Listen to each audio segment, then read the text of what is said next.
തദേവഹാരം വദമന്യസേ ചേത്. ഇങ്ങനെ ആ ഭഗവാൻ കൃഷ്ണൻ രാമൻ എന്നൊക്കെ നാമകരണമൊക്കെ ചെയ്ത് ഈ ഉണ്ണിയെ സ്നേഹിച്ചോളൂ, നിങ്ങൾക്കെല്ലാ ശ്രേയസ്സും ഉണ്ടാവുന്നു. അങ്ങനെ അനുഗ്രഹിച്ചാണ് പോയത്. അതിനുശേഷം എല്ലാവരുടെയും മനസ്സ് ഭഗവാനിലേക്ക് ആയിത്തീർന്നു. അങ്ങനെ അല്ലാത്ത ചില ആളുകളുണ്ട്, അവിടെ ചെന്നാണ് ചില വികൃതികളൊക്കെ കാണിക്കും. അവർ തന്നെ യശോദയുടെ ഇടയ്ക്ക് വെച്ചെന്ന് പറയുന്നുണ്ട്, വികൃതി കുറച്ച് അധികമാവണം എന്നൊക്കെ പറഞ്ഞ് അവസാനം പറയാണ്, ഇപ്പം ഞങ്ങൾക്ക് വല്ലാതെ ഒരിക്കലും ഞങ്ങൾക്കൊരു മനഃശാന്തിയില്ല. എപ്പോഴും ഈ രാമൻ വന്നോ കൃഷ്ണൻ വന്നോ കുട്ടികൾ വന്നോ ഒരു പൂച്ച ചാടുന്ന ശബ്ദം കേട്ടാൽ മതി, അപ്പോഴേക്കും രാമനും കൃഷ്ണനും കുട്ടികളെയൊക്കെ ഓർമ്മ വരികയായി. സ്വപ്നം കണ്ട ഉണരുക ഞങ്ങൾ ഇവരെക്കുറിച്ചൊന്നും. ഭഗവാന്റെ ഒരു ആത്മകഥം ആ സമയത്ത്. ഇതിന് വേണ്ടിയിട്ടാണ് കേട്ടോ ഞാൻ ഈ പ്രവൃത്തിയെല്ലാം ചെയ്തത്. ഇതില്ലെങ്കിൽ നിങ്ങളുടെ മനസ്സ് മറ്റ് വിഷയങ്ങളിലേക്ക് പോവും, നിങ്ങളുടെ ജീവിതത്തിലെ ക്ലേശം മാത്രമേ ഉണ്ടാവൂ. അതുകൂടാതെ നിങ്ങൾക്ക് എന്നെ ഓർമ്മയുണ്ടല്ലോ, നിങ്ങൾക്കെല്ലാ വിഷമവും തീരും, സംസാരക്ലേശം നിങ്ങളെ ഇനി ഒരിക്കലും ബാധിക്കില്ല. അങ്ങനെ നിങ്ങളെ അനുഗ്രഹിക്കാനാണ് ഞാൻ ഈ അത്ഭുതമായിട്ടുള്ള പ്രവൃത്തികളെല്ലാം ചെയ്തതെന്ന് ഭഗവാന്റെ അവിടെ ഒരു ആത്മകഥം അങ്ങനെ പറഞ്ഞുകൊണ്ടാണ്. പിന്നെ യശോദാദേവി ഉലൂഖലത്തിൽ ബന്ധിക്കൽ, നളകൂപരന്മാർക്ക് മോക്ഷം കൊടുക്കൽ, ഇങ്ങനെ തുടങ്ങി പലതും. വൃന്ദാവന പ്രവേശമായി അവിടെ അത്ഭുത ലീലകൾ. എന്തിനാ വൃന്ദാവനത്തിലും കാത്തിരിക്കേണ്ട ഭഗവാനെ? അവരെ അനുഗ്രഹിക്കാനാണ് പോണേന്ന് കാണിച്ചുകൊണ്ട് ഭഗവാൻ പുറപ്പെടുമ്പോൾ ഒരു പഴക്കാരിയെ അനുഗ്രഹിച്ചുകൊണ്ടാണ്. വളരെ വൃദ്ധയായിട്ടുള്ള ഒരു സ്ത്രീ പഴങ്ങളൊക്കെ വിറ്റ് അതിൽ നിന്ന് കിട്ടുന്ന തുച്ഛമായ ധനം കൊണ്ട് ജീവിക്കുക, ബന്ധുക്കളും ആരുമില്ല. അങ്ങനെ നടക്കുന്നത്. നന്ദഗൃഹത്തിലൂടെ പോകുമ്പോൾ പഴം വേണോയെന്ന് വിളിച്ച് ചോദിച്ചു, അമ്മേന്ന് വിളിച്ച് കൊണ്ടുവരാൻ പറയും.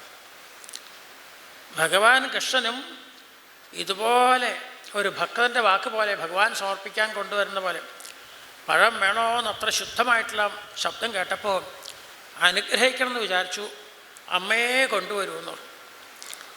ആ സ്ത്രീ ആണെങ്കിൽ അവരുടെ ജീവിതത്തിൽ അമ്മയെന്ന് അങ്ങനെ ഒരു വിളി കേട്ടിട്ടില്ല.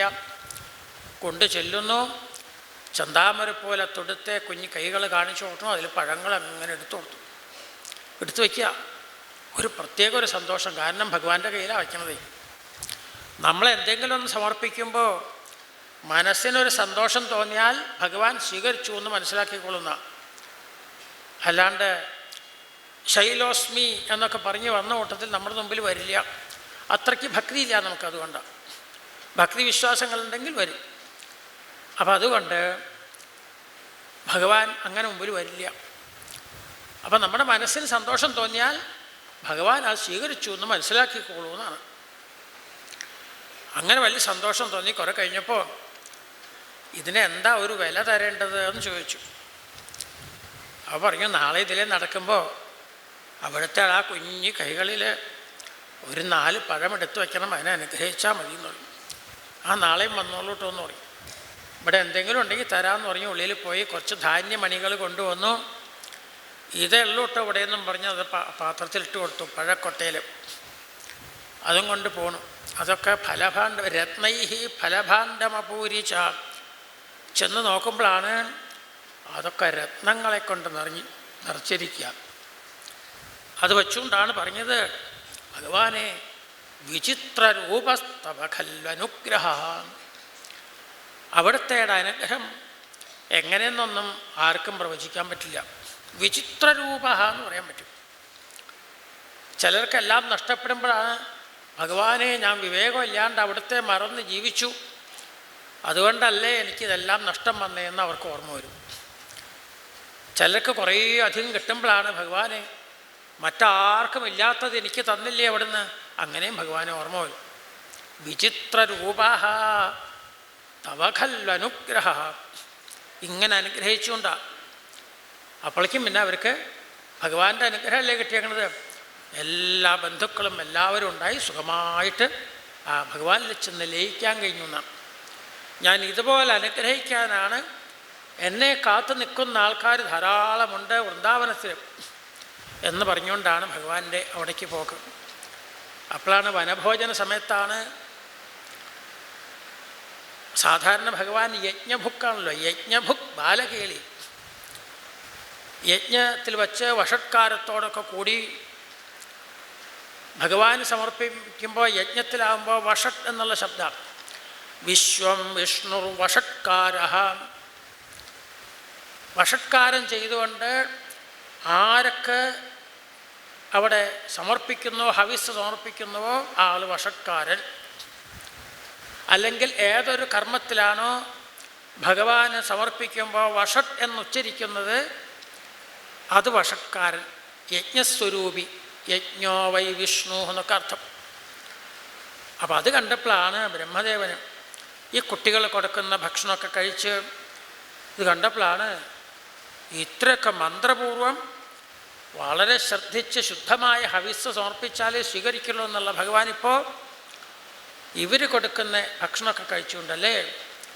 അപ്പോഴാണ് ദ്രഷ്ടും അഞ്ജുമഹിത്വം അന്യദപി മറ്റൊരു ഭഗവാന്റെ അത്ഭുത ലീല കാണണമെന്ന് വിചാരിച്ചാണ് പെട്ടെന്ന് പശുക്കളെ മറയ്ക്കുന്നു. എല്ലാവരും കരച്ചിലായി. ഇപ്പോൾ കൊണ്ടുവരാമെന്ന് പറഞ്ഞ് പോകുന്നു. നിങ്ങൾ ഒരു ഉരുള ഉണ്ണമ്പളിക്കും വരാമെന്ന് പറഞ്ഞു. ഗോപന്മാരെ മറയ്ക്കുന്നു. എല്ലാവരും കൃഷ്ണനെ വിശ്വസിച്ചുകൊണ്ടാണ്, കൃഷ്ണനെയാണ് ഏൽപ്പിച്ചുകൊണ്ടാണ് അമ്മമാരൊക്കെ കുട്ടികളെ പറഞ്ഞേച്ചേക്കുന്നത്. അവരിങ്ങനെ കാത്തിരിക്കും വൈകുന്നേരം കൃഷ്ണനെ എങ്ങനെ കൊണ്ടുപോകുന്ന അറിയാലോ എന്ന്. ഗോപായിതസ്തനു എല്ലാം തന്നെ ഭഗവാനായിട്ട് മാറി. ഗോപന്മാരായിട്ടും പശുക്കളായിട്ടും എല്ലാം തന്നെ കാലത്ത് പോരുമ്പോൾ ആരെല്ലാം എന്തെല്ലാം ഉണ്ടോ അതൊക്കെ ഭഗവാൻ. വത്സായിതസ്തനു ഗോപഗണായിതസ്ത്വം ശിക്യാദി ഭാണ്ഡ മുരളീ ഗവലാദിരൂപ. ഇങ്ങനെ ആയിക്കൊണ്ട് വൈകുന്നേരം ചെന്നപ്പോൾ കാലത്ത് പോന്നവരൊന്നല്ല തിരിച്ചു പോയേക്കുന്നത്, തൻ്റെ കുട്ടികളൊന്നല്ല. പക്ഷെ അമ്മമാർ കണ്ട് തിരിച്ചറിഞ്ഞില്ല.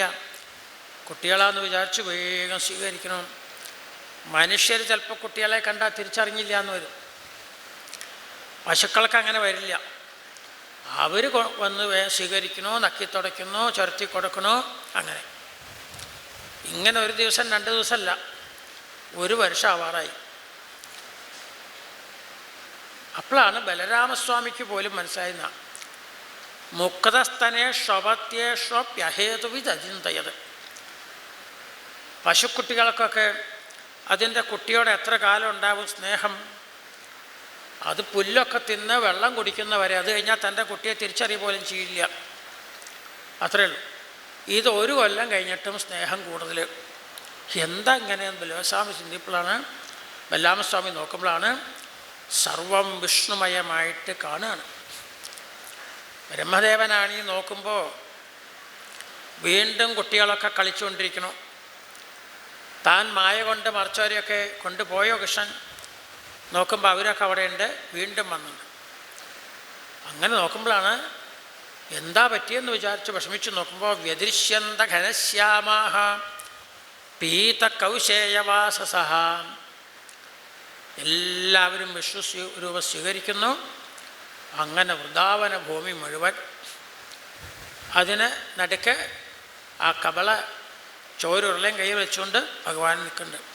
ബ്രഹ്മാവുണ്ട് തൻ്റെ അടുക്ക്, ബ്രഹ്മാവും അതിൻ്റെ അടുക്ക് നിൽക്കണം. ഇതെല്ലാം കൂടി കണ്ടു. അപ്പോഴാണ് ഭഗവാനെ മോഹിപ്പിക്കാൻ നോക്കിയല്ലോ.